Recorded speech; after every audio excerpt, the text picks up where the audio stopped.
I have a job for you. And before you ask what it is, before that practical part of your mind starts calculating and preparing and wondering what's being asked of you, I need you to know that this is not the kind of job that will exhaust you. This is not the kind of job that takes from you. This is not the kind of job that leaves you empty at the end of the day, staring at the ceiling and wondering if any of it was worth it. This is the opposite of all of that. This is the kind of job that fills you, the kind that gives back more than it asks, the kind where you show up every day not because you have to, not because someone is watching or evaluating or keeping score, but because showing up feels like the best thing you could possibly do with your time. The job is this, and stay with me, because I mean every word of what I'm about to say. The job is letting me love you. That's it. That's the whole description. That's the full scope of what I'm asking. Let me love you. Show up for that. Be present for it. Don't run from it when it gets real. Don't minimize it when it gets big. Don't talk yourself out of it when the careful part of your mind starts looking for reasons it can't possibly be as genuine as it feels. Just let it happen. Let me do this. Let me show up for you every single day with everything I have, and let that be enough, and let yourself receive it, and let us build something from it that neither of us has ever had before. That's the job. And luckily, so luckily, it's all about us. I want you to stay right here with me because I have so much to tell you about what this looks like, about what I mean when I say I want to love you. Because I think love gets described in very broad, very vague terms most of the time. People say it like it's one thing, one undifferentiated feeling, one uniform experience. But it isn't. Love is made of specifics. Love is built from the particular and the detailed and the everyday. And I want to tell you specifically in detail, in the most everyday honest language I have, exactly what loving you looks like from where I'm standing, exactly what the job description contains. Every responsibility, every task, every quiet daily thing that I am signing up for with my whole heart and zero hesitation. I want you to know what you're saying yes to. I want you to know what I'm offering before you decide. And I think by the time I'm done telling you, something in you is going to feel something very specific that I don't want to name yet. I want you to feel it first. And name it yourself, in your own time, in your own quiet. The first thing, the very first item on the list of what loving you looks like, I will notice you. Not occasionally, not when something dramatic is happening and your feelings are too large to miss. I mean the small noticing. The daily, quiet, unglamorous noticing that most people skip because they're busy or distracted or simply not paying the kind of attention that love actually requires. I will notice when you're tired before you say you're tired. I will notice when something is sitting on you that you haven't found words for yet. I will notice the particular way your energy changes when something is wrong. That subtle shift, that slight dimming, that thing you probably think you hide well, but that I will learn to read the way you learn to read weather. Not to fix it immediately, not to rush in with solutions before you've had the chance to even feel it fully, but just to know, to be someone who knows, to be someone who sees you in the ordinary moments, not just the announced ones. I have been paying attention to you for longer than you realize. And what I've noticed is that you are someone who gives a great deal and receives quietly. You are someone who makes sure other people are okay and then handles your own okayness privately, in the small spaces between caring for everyone else. You are someone who smiles in a way that is real, but sometimes contains something underneath it. Something tired, something that has been carrying a weight for a while and gotten so used to carrying it that you've stopped noticing it's heavy. I notice. I have always noticed. And one of the things I want to do, one of the things on the list is be someone who takes some of the weight. Not all of it, not in a way that makes you feel rescued or diminished, but in the quiet way that a person takes weight when they simply walk beside you and share the carrying without making a ceremony of it. That's part of the job.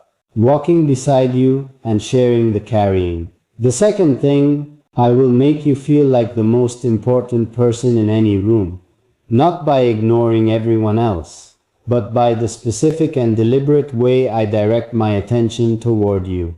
There is an art to making someone feel chosen in a crowded space. It doesn't require grand gestures. It doesn't require announcements.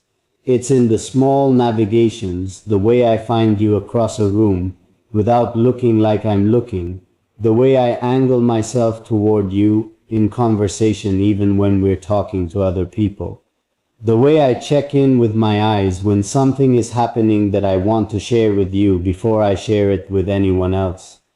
These small, quiet, consistent choices that add up over time to a person feeling without ever being able to point to a single specific moment that they are someone's first priority, their first thought, their most important person. You will always be my most important person. I want you to feel that in the way it's built from 1,000 small daily things, not from one big declaration that fades after the moment passes. The third thing, and this one is important, so I want you to really hear it, I will fight for your joy, not your comfort necessarily, because comfort and joy are not always the same thing, and sometimes the path to real joy requires a kind of discomfort that comfort would never allow. But your joy, the deep, genuine, lights you from the inside kind of joy, I will fight for that. I will pay attention to what produces it, and I will orient our life toward more of it.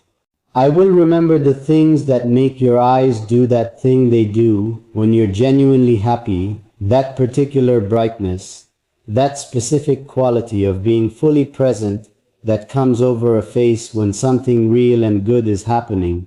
I will remember what causes that, and I will spend a great deal of my time and energy and creativity making it happen more, because watching you be genuinely happy is one of the greatest things I have ever experienced, and I want to experience it every day, so that is partly selfish. I'm fighting for your joy because your joy is one of my favorite things in the world. I want more of my favorite things. That's the job too. I want to tell you about mornings, because I think mornings are underrated as a measure of love. And I think the morning version of love is actually one of the most honest versions. Anyone can be romantic in the evening, in the good light, when everyone's rested and the world is soft. But mornings are the unguarded time. Mornings are when you're least performative, least managed, most simply and honestly yourself. And I want your mornings. I want the morning version of you, the one that exists before the day has asked anything of you, before you've had to be capable or presentable or any particular way. The version that's just waking up and still soft around the edges and slightly uncertain about the day ahead. I want to be the first good thing that happens in your morning, not in a dramatic way, in the quietest possible way. I want to be the warm thing, the steady thing, the thing that reminds you, before the day has had a chance to tell you otherwise, that you are loved, completely and continuously and without condition. I want to hand you that knowledge with your first cup of tea. I want it to be so ordinary and so consistent that you stop being surprised by it and start simply living inside it, the way you live inside warmth, without constantly remarking on the temperature. I want our mornings to be something we build together, something that becomes ours, not a routine in the boring, mechanical sense, but a ritual in the sacred sense. A set of small, repeated, chosen moments that say every single day without fail that we have decided each other, that the choosing didn't happen once and then stop, that it happens again every morning, quietly, in the way we move around each other in the early light, in the way we make space for each other in the ordinary choreography of a shared day beginning. Let me tell you about something I've imagined so clearly it already feels like a memory. I imagine a Sunday. No particular Sunday, all of them, really, the accumulated Sundays of a life we're building. And in this Sunday there is no schedule and no demand and nowhere we have to be. And you are somewhere nearby in the same room or the next one, close enough that I can hear you, close enough that the space between us is inhabited and warm. And I am doing something simple, reading or just sitting or making something in the kitchen, and you come in unannounced and sit close. Not because anything needs to happen, not because there's an agenda, just because being near is what you want, and being near is what I want, and we have built a life where that wanting is simply and easily answered. And we sit, and time moves the way it only moves on Sunday mornings, when you have nowhere to be, and someone you love beside you, slowly, generously, like it has more than enough of itself to share, and nothing remarkable happens. And it is, without question, one of the best moments of my life. I want that Sunday with you. I want all of those Sundays, stacked quietly on top of each other, building something that looks from the outside like an ordinary life, but feels from the inside like the extraordinary thing it actually is.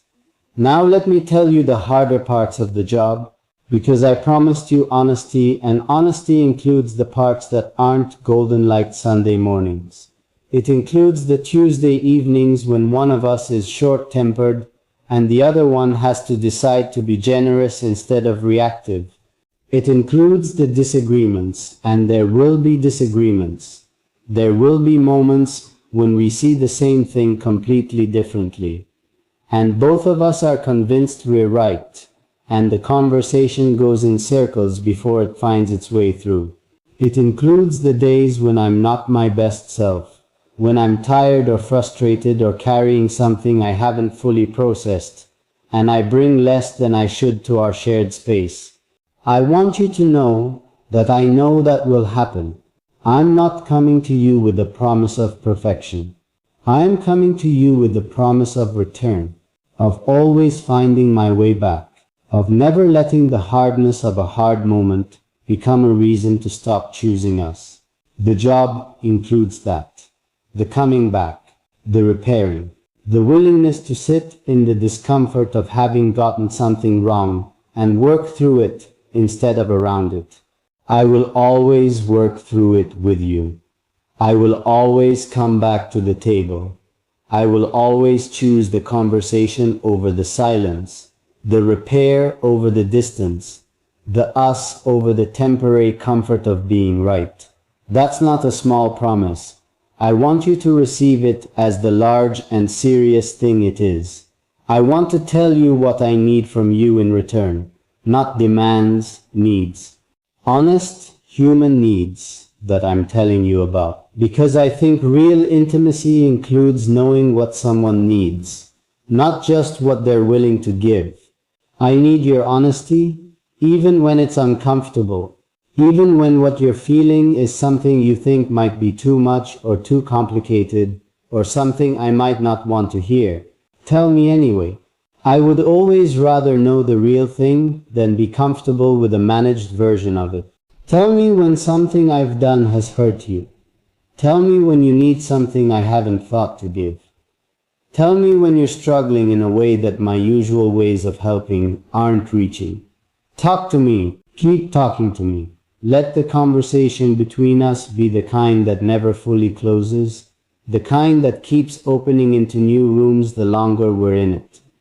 I need your patience with my learning, because I will not always know exactly how to love you correctly right away. Loving a person well is a practice, not an arrival. You don't reach it once and then maintain it effortlessly. You keep learning, you keep adjusting, you keep paying attention and discovering new things about what this specific, particular, irreplaceable person needs from love, and then trying to provide exactly that. I will keep learning you. But in the early days, in the days when I'm still figuring out the specific shape of what you need, I need you to help me understand, to tell me when I've missed something, to believe that the missing is not indifference, but an experience, and that the effort beneath it is real and consistent and will not stop. I need you to believe in what we're building, even when it's not finished yet, even when it's still rough in places, still finding its shape, still becoming the thing it's going to be. I need you to see the potential in the unfinished version and trust that we're building towards something worth being patient for. Because we are. I know we are. I feel that in the same place I feel all the things I'm most certain about. Not in my thoughts, where doubt can get in, but somewhere below thought. Somewhere quiet and direct and completely honest. In that place, I know what we're building is worth every patient, imperfect, learning as we go moment of the building. You know what else is part of the job? The fun. I want to tell you about the fun because I think I've been very serious and very tender, and those things are true and real and important. But so is this. So is the fact that I want to laugh with you until something hurts. I want to do ridiculous things with you. I want to be completely silly with you in the private way that two people can be silly together when they trust each other enough to be ridiculous without self-consciousness. I want to have inside jokes that make no sense to anyone else. I want to make you laugh when you're trying to be serious about something that is actually slightly absurd. I want to be the person who finds the funny thing in the hard moment.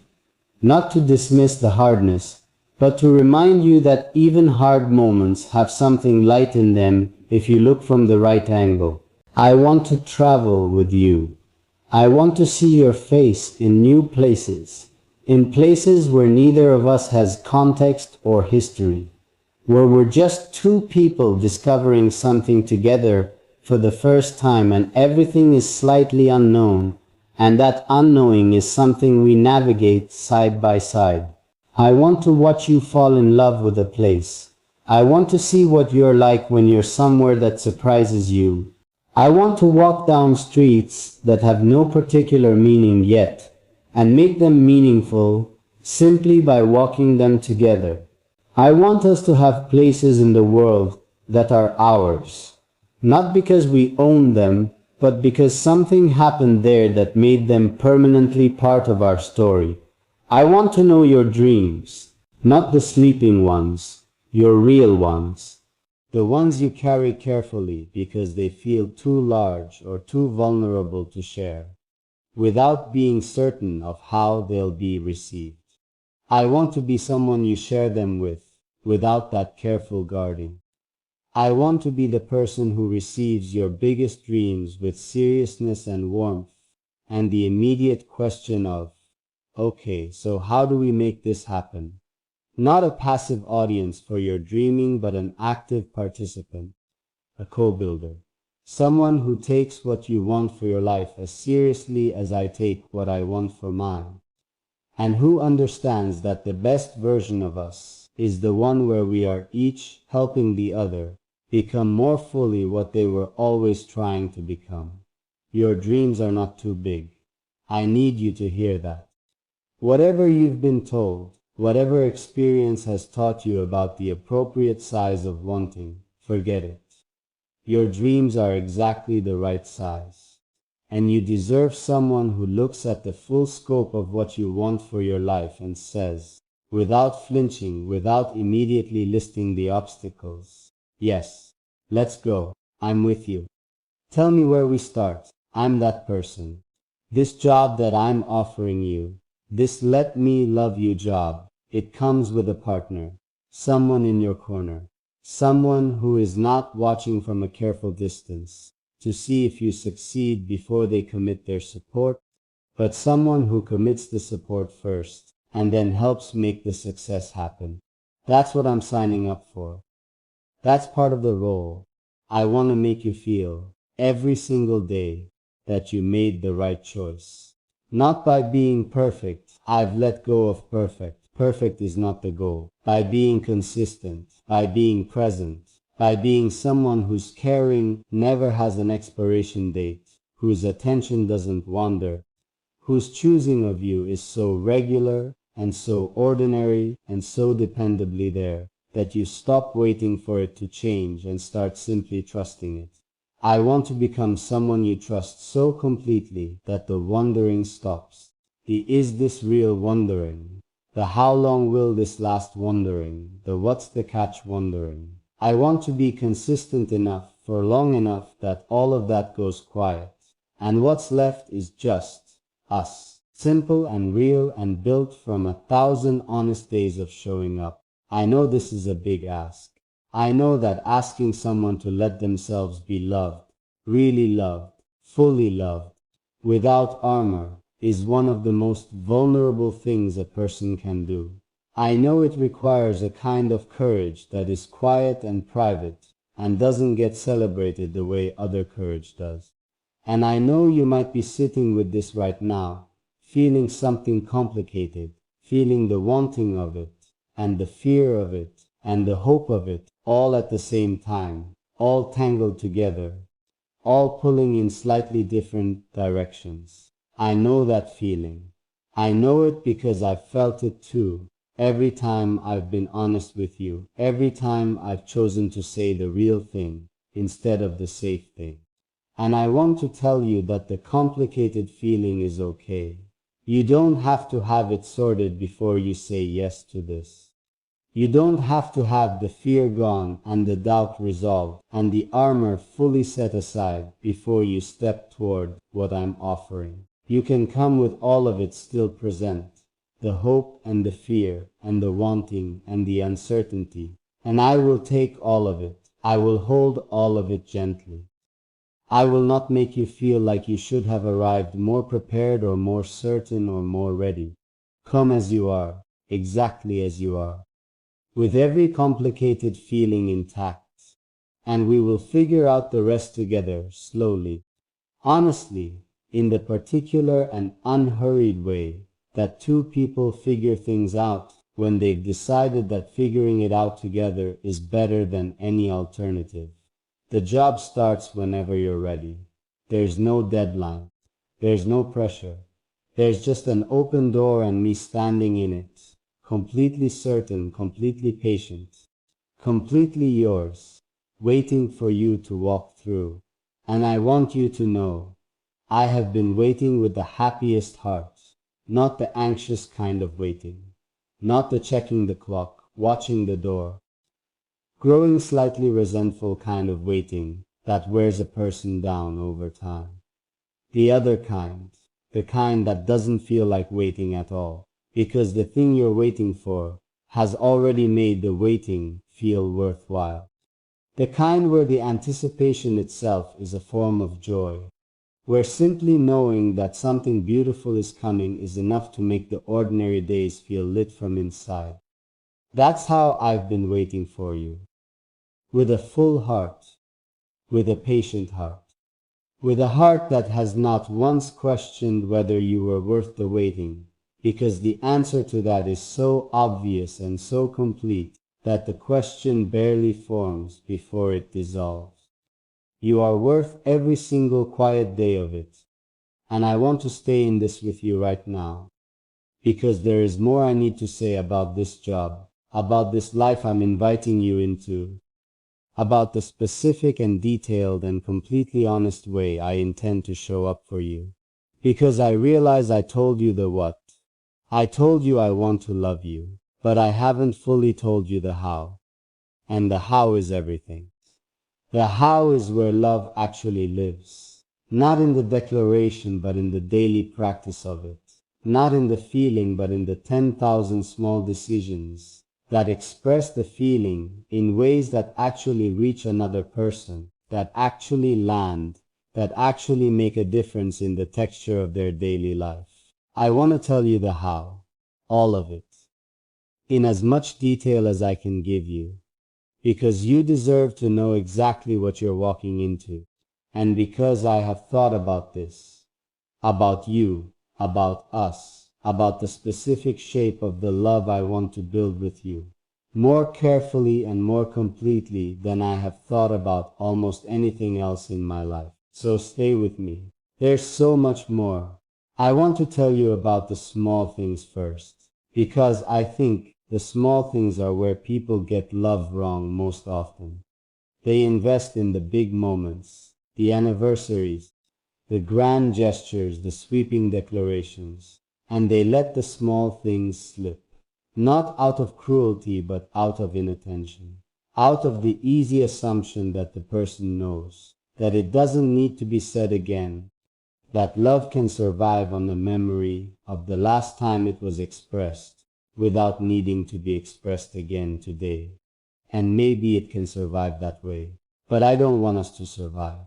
I want us to thrive. And thriving is built in the small things, the daily things, the so ordinary you almost miss them, things that add up, invisibly and powerfully, to a person feeling cherished, feeling seen, feeling like they are someone's active, ongoing, never taken for granted priority. So here are my small things. Here is the daily inventory of how I love you, item by ordinary item. I will remember what you told me. Not just the big things, not just the important things you flagged as important, the small things. The things you mentioned once in passing, casually, not expecting them to be retained. The name of the thing that happened to you in childhood that still surfaces sometimes unexpectedly. The food that you don't like and the reason you don't like it, which is actually a small story about a specific moment rather than just a preference. The thing your mother used to say that lives in you, that comes out in your speech sometimes without you realizing. The dream you had once that you laughed off but that clearly meant something. I will remember all of it because I am paying attention not just to the headlines of you but to the footnotes. And the footnotes, I have found, are where the real person lives, in the small print, in the details that didn't seem worth emphasizing. I want all of it. I am keeping all of it. I will check in on you. Not in the performative, going through the motions way, not the how are you that doesn't actually pause for the answer. I mean the real checking in. The I was thinking about you today because of this specific thing checking in. The I remembered you had that difficult thing happening and I wanted to know how it went checking in. The kind that tells you that even when I'm not with you, some part of my attention is with you. That you live in my thoughts, not just when you're in front of me, but in the ordinary minutes of my ordinary days when something I see or hear or think about sends a small, quiet signal in the direction of you. You will feel thought about, not smothered, not monitored, thought about. There is a difference, and I know the difference, and I will always stay on the right side of it.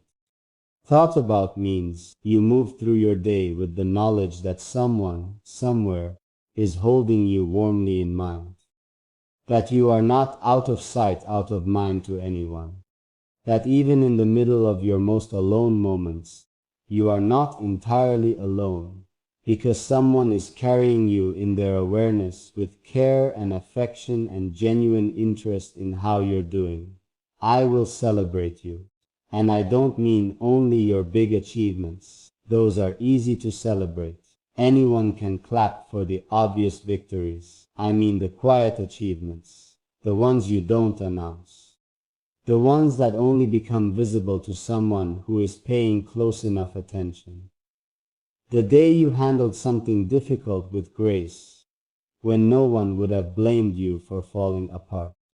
The moment you chose kindness when you were tired and would have been justified in choosing otherwise. The way you keep showing up for the people in your life, even when showing up costs you something. The small,